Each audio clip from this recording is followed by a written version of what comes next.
Udaberriaren sorreran faktore bat baino gehiago egon zian. Egia da, Udaberrik aspaldi hasi zala larun batean kale jira bat egiten, ze Tolosakoa nahiko, esan dezagun inauterin artean hiriko inauteria dela ez, eta eman genion lekua Euskal Herriko herri txikietan eta batez ere Nafarroa aldean dauden inauteri horiei. Eta gerora, pixka bat hori evoluzionatzen junda, ikusten genuen baita ere umek oso errez ikasten zituzten dantzak zirala, eta aukera politia izan zitekela beraiek ere kalea ateratzeko, eta batez ere inguruko dantzataldeak gonbidatzeko Tolosako inauteri hontaz gozatzera.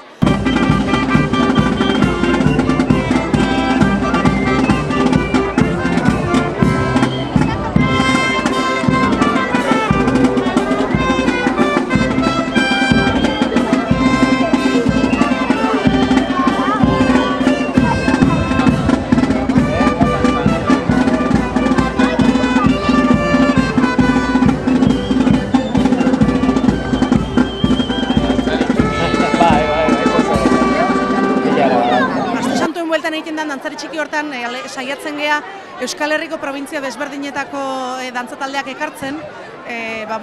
Tolosarrek ikus dezaten Euskal Herri osoan ze dantza desberdinak egiten dian, ez? Baina ikusten genuen hor hutsune bat bagenula eta inguruko dantzataldeak, hemen eskualdekoak, ez genitula gonbidatzen eta ez zegoen ez dara egokia iruditzen eta aukera politia zen denak biltzeko festa giroan eta dantzatuz.